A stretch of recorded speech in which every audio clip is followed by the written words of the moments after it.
Salut à tous, c'est Magic Mouse et aujourd'hui on se retrouve pour une nouvelle vidéo puisque oui, aujourd'hui je vous fais une vidéo récap, je vous fais une vidéo expérience d'un événement qui a eu lieu il y a quelques jours à Disneyland Paris. Vous devez connaître cet événement même si vous n'avez pas conscience que ça puisse arriver à Disneyland Paris. C'est les Journées du Patrimoine. Oui, Disneyland Paris a rejoint les Journées du Patrimoine il n'y a pas si longtemps, il y a quelques jours, c'était samedi et dimanche. Et je vais vous faire un retour d'expérience parce que j'ai pu tester l'application et la visite guidée qui ont été mises en place pour ces Journées du Patrimoine. Je vais vous faire un retour expérience et c'est parti.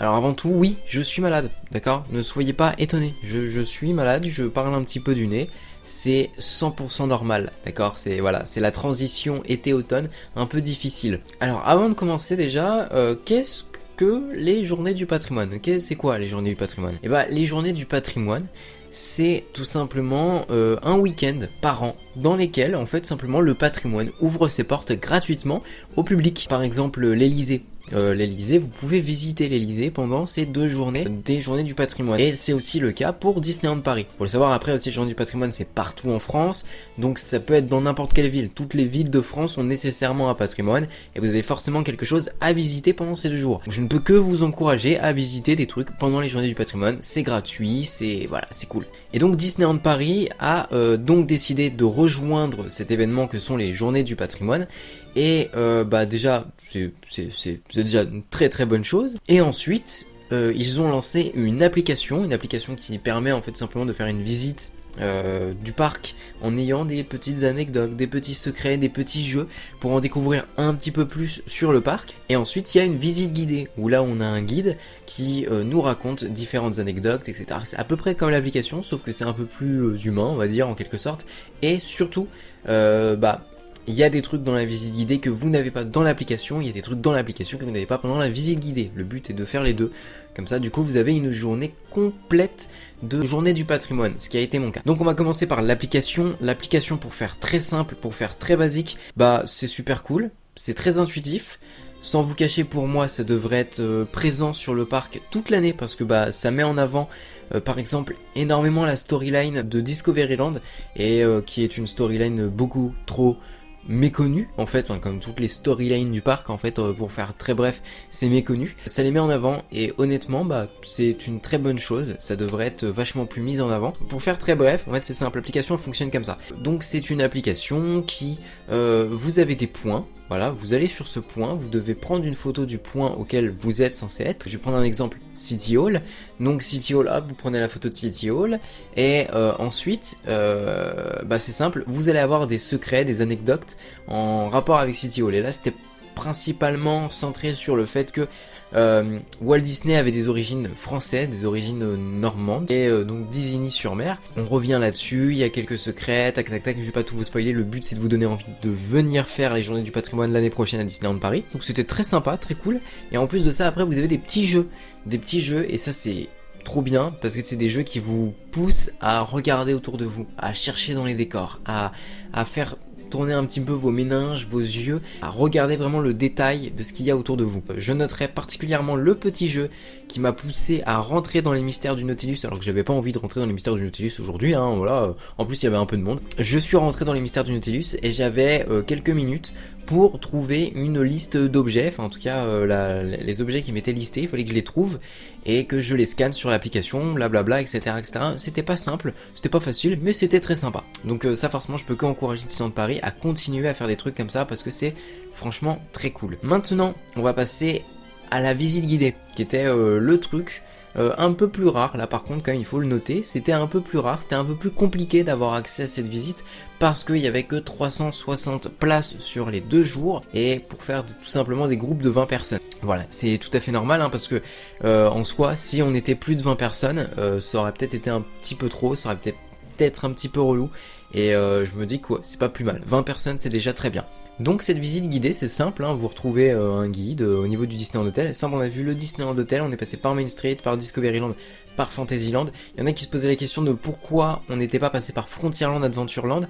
Si je dis pas de bêtises, normalement c'est parce que Frontierland et Adventureland ont quand même vachement moins de rapport avec l'Europe et la France que du côté de Fantasyland et Discoveryland, parce que c'est surtout sur ça qu'on va se concentrer. Je vais prendre un exemple, on va passer par les arcades, où en fait c'est simple, dans les arcades, notre guide va passer par les différentes vitrines et nous expliquer le lien en fait, tout simplement les différents liens que ces vitrines font entre la France et les États-Unis.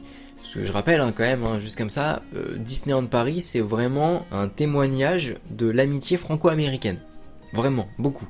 On va revenir sur tout ça, par exemple Discoveryland, on va énormément s'intéresser sur Léonard de Vinci, par rapport à tout ce qui est Orbitron, parce que vous le savez quand même, Orbitron c'est très inspiré des travaux de Léonard de Vinci. On va aussi parler de Jules Verne, par exemple, ou de l'Hyperion, mais tout ça en fait c'est des trucs qui ont un rapport forcément avec la France, et c'est là que c'est intéressant. Du côté de Fantasyland, ça va être européen, donc on va parler de l'Italie, on va parler de l'Angleterre, mais on va aussi parler de la France avec l'auberge de Cendrillon, etc., etc. Donc on va parler d'horreur à la feuille d'or, peut-être une bêtise là, d'horreur à la feuille d'or. Bon. Et par exemple aussi on va s'arrêter sur Main Street pour voir les différents panneaux, etc., etc., qui sont tout simplement faits par des peintres en lettres, et trucs que je tenais à vous partager parce que j'ai trouvé ça hyper cool. En fait, les peintres en lettres, il y en a que 3 sur le parc. Peintre en lettres, c'est un métier très rare aujourd'hui, parce qu'aujourd'hui, bah, c'est simple, tous les panneaux sont imprimés. Voilà, hein, pour faire très bref, les peintures, les lettres ne sont plus faites à la main. Et bah pas à Disneyland Paris. À Disneyland Paris, tout est encore fait à la main, et il y en a que 3 sur 15 000 cast members. J'ai trouvé ça ouf. Et si je dis pas de bêtises de tête, je crois qu'ils s'occupent de 3000 panneaux, 3000 surfaces, ils doivent s'occuper de 3000 trucs à peindre tous les ans, ce qui fait, 3000 pour 3 personnes sur 365 jours. J'ai trouvé ça ouf, sur 15 000 cast members, j'ai trouvé que c'était très peu. Donc voilà, c'est le genre de truc qu'on nous a appris pendant cette journée, et pour faire très très bref, honnêtement, c'était super cool, j'ai adoré passer cette journée à Disneyland Paris, je suis spécialement venu pour ça, donc j'ai pu faire l'application et la visite guidée l'un après l'autre, et c'était hyper intéressant, j'ai appris des trucs, même moi, vous voyez, donc c'est vraiment, je vous encourage l'année prochaine, si c'est renouvelé, à aller faire les journées du patrimoine à Disneyland Paris, à en apprendre un petit peu plus sur le patrimoine, sur les secrets, sur l'histoire du parc. Je trouve que c'est toujours très très très intéressant, et pour le coup non, c'était vraiment top, et je ne peux que encourager Disneyland Paris de renouveler l'expérience, voilà, parce que c'était top. Je vais finir avec un truc, attendez, je reviens. Alors donc ça c'est juste le prospectus qui était par rapport à la journée, voilà, un petit prospectus dans lequel on nous expliquait l'application, etc., etc. Mais de toute façon, je vous ai montré quelques images de l'application dans la vidéo. Et surtout, ça c'était le petit cadeau exclusif qu'on avait le droit, auquel on avait le droit une fois la visite guidée faite. C'est cette petite lithographie collector du château de la Belle au Bois dormant, qui est très jolie, très sympathique, qui, ouais, effectivement, et juste là pour les personnes qui ont participé aux visites guidées du 15 et 16 septembre, c'est écrit, c'est collector. Donc voilà. Donc là voilà, cette petite lithographie très jolie que moi j'aime beaucoup, qui est très sympa. Et voilà, je suis très content d'avoir cette petite lithographie. Elle est vraiment très jolie. Du coup voilà, c'est tout ce que j'avais à vous dire pour aujourd'hui. Je voulais que la vidéo soit pas trop longue parce que bah c'est que sur les journées du patrimoine, donc voilà. J'espère que la vidéo vous a plu, et j'espère que l'année prochaine vous irez faire les journées du patrimoine à Disneyland Paris, parce que c'était vraiment top. En plus c'est gratuit, voilà, donc c'est vraiment cool. Évidemment, si la vidéo vous a plu, vous pouvez mettre un petit pouce bleu, vous pouvez m'encourager aussi en commentant la vidéo, vous pouvez vous abonner à la chaîne si c'est pas encore fait, et me rejoindre sur mes différents réseaux sociaux. Aussi, truc que j'oublie souvent de vous dire, mais j'ai un Utip. Utip, c'est ce qui va vous permettre de soutenir la chaîne gratuitement. En fait, vous allez juste regarder une petite pub et ça va me filer 5 centimes. Ça aide, parce qu'en fait, si vous êtes beaucoup à faire ça, bah honnêtement, ça me permet de financer quelques petits trucs du matériel, et c'est plutôt sympa. Donc voilà, du coup, voilà, c'est tout, c'est ce que je tenais à dire. Dans tous les cas, c'était Magic Mouse pour servir, et surtout n'oubliez pas de rester les enfants, et aussi n'oubliez pas d'en apprendre un petit peu plus sur le patrimoine de Disneyland Paris, parce que Disneyland Paris c'est pas seulement Mickey, Minnie et Star Wars et tout ça, hein, évidemment, vous le savez.